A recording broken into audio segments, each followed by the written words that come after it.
Welcome back to another explainer. Today, we're diving straight into what is, without a doubt, the absolute greatest modern aviation mystery in the world. It's a massive puzzle that's totally baffled experts, devastated families, and stumped scientists for years.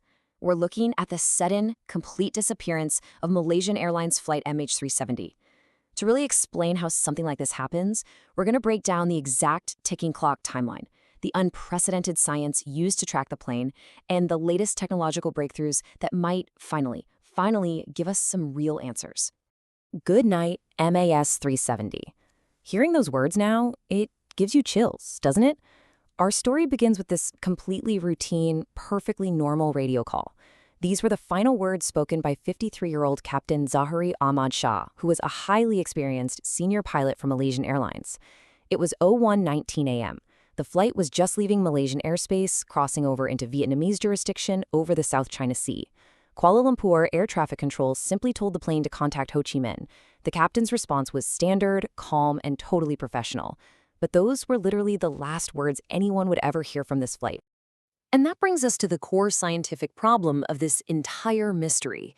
You've got to wonder, how does a massive Boeing 777, packed with modern tech, carrying 227 passengers and 12 crew members, 239 people in total, simply vanish into thin air?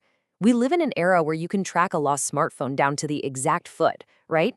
Yet an enormous commercial airliner somehow just evaporated from radar about 30 seconds after entering Vietnamese airspace. It's mind-boggling.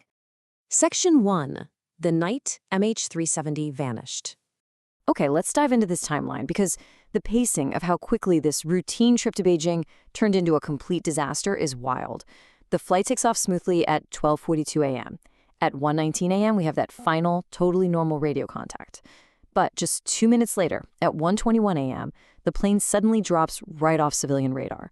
At first, air traffic control in Kuala Lumpur thought it just moved out of range, while Vietnam watched it disappear right as it entered their airspace. They tried to make contact for 18 agonizing minutes with zero response. But to really explain the most shocking detail of that night, we have to skip ahead to 2:22 a.m. A military radar actually spotted the plane. But it wasn't flying north to Beijing.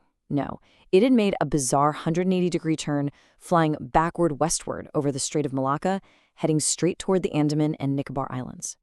What makes this even more tragic is the delay. A full 4 hours passed before an official emergency response was initiated. 4 hours! It wasn't until 06:32 a.m., which was literally the exact time the plane was scheduled to be touching down in Beijing, that a massive search operation was finally called. Initially, 34 ships and 28 aircraft from 7 different countries scoured the South China Sea. And the crazy part, they were completely unaware at first that the plane had secretly turned around and flown entirely off course. Section 2. Deciphering the satellite data. And this brilliantly illustrates the completely unprecedented methods scientists had to invent on the fly once traditional radar failed and surface searches turned up absolutely nothing. To explain how they tracked a plane with zero GPS, we have to look at something called satellite handshakes. You see, large airplanes like the Boeing 777 are programmed to automatically communicate with satellites. Think of it exactly like your smartphone automatically trying to connect to a known Wi-Fi network as you're walking past your favorite cafe.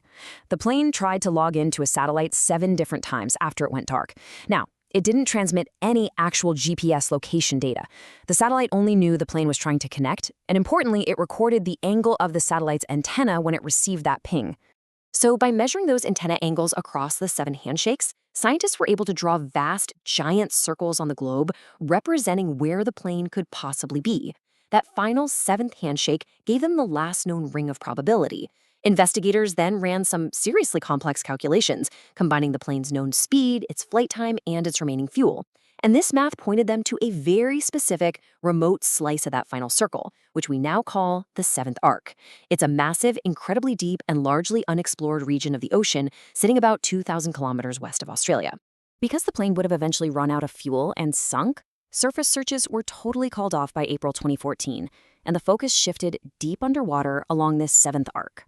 Which brings us to a staggering figure, $160 million. That was the cost of the incredibly complex 3-year underwater search operation that followed. We're talking the largest and most expensive search in all of aviation history.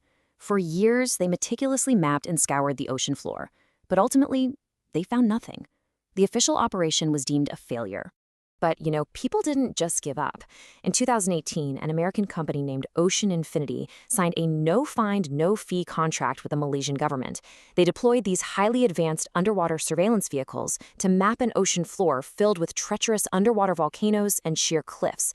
Unfortunately, they too came up completely empty-handed.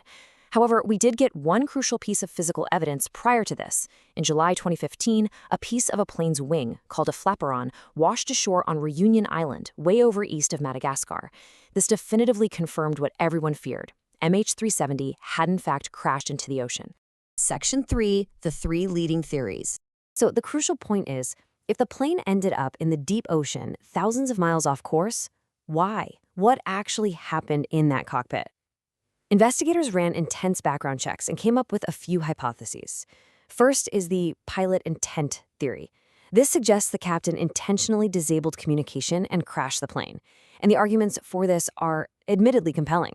That bizarre 180-degree turn couldn't just happen on autopilot. The plane was flown directly along the Thai-Malaysian border, seemingly to deliberately evade both countries' military radars, and a home flight simulator owned by the captain showed a mapped path that was surprisingly similar to the actual flight. However, we have to look at all sides. The official lead investigator completely countered this theory, pointing out that Zahari was highly respected, had absolutely zero financial or psychological red flags, and showed no behavioral signs whatsoever of suicidal intent. Then there's the hijacking theory. Early on, suspicion quickly fell on 2 Iranian passengers traveling with stolen Italian and Austrian passports.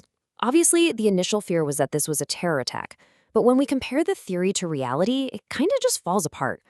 Interpol ran the background checks and confirmed these guys were not terrorists at all. They were simply migrants trying to use stolen passports to get to Europe, where one of their mothers was actually waiting in Hamburg, Germany. There was literally zero evidence tying them to any terror plot. Which brings us to the third, and what a lot of experts consider the most probable theory, hypoxia. Walking through this requires looking at a pretty tragic chain reaction. Step 1. A sudden mid-air emergency, like a massive electrical fire, breaks out, knocking out all the communication systems. Step 2. The pilot manually turns 180 degrees to immediately try and return to Malaysia for an emergency landing. But then, Step 3. A sudden depletion of oxygen in the cabin, hypoxia, causes everyone on board, including the pilots, to pass out. The flight then becomes a literal ghost plane, flying southward on autopilot until it simply runs out of fuel and crashes into the ocean. It's a theory that perfectly explains that weird flight path without needing to assign any malicious intent to anyone. Section 4. New science, new hope. For a long time, the whole investigation was basically at a standstill. But fast forward to 2022, and we have this modern scientific breakthrough that totally reignited hope for the victims' families. Meet retired aerospace engineer Richard Godfrey. He combined Boeing data, satellite info, and, incredibly, an amateur radio wave technology called WSPRnet. The concept here is absolutely fascinating. Radio waves are constantly bouncing all around our atmosphere. When a massive physical object, like a giant Boeing 777, flies through those invisible waves, it creates a weak disturbance, like an anomaly in the signal's reflection. Godfrey basically built a computer program to track these specific historical anomalies to retrace the plane's exact path. Now, what's really interesting about this slide is the sheer level of precision Godfrey claims to have achieved. By tracking those exact radio wave disturbances, he asserts that MH370 rests exactly on the 7th arc, submerged roughly 4 kilometers underwater.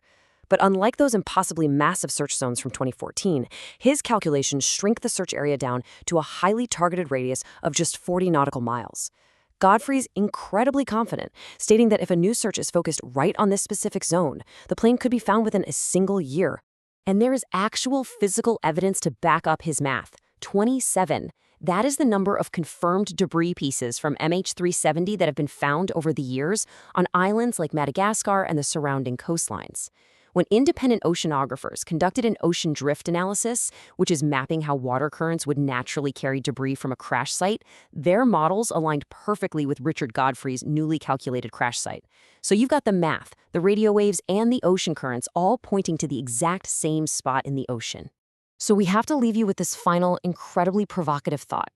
Will radio wave technology finally reveal the resting place of MH370? The scientific tools literally exist right now to shrink an impossibly vast ocean down into a targeted, searchable grid. Whether a new search will actually be fully funded and launched remains to be seen, but for the first time in years, the data is telling us we might actually be on the verge of finally closing the biggest mystery in aviation history. Thanks so much for joining me on this explainer. Keep questioning, keep learning, and we'll see you next time.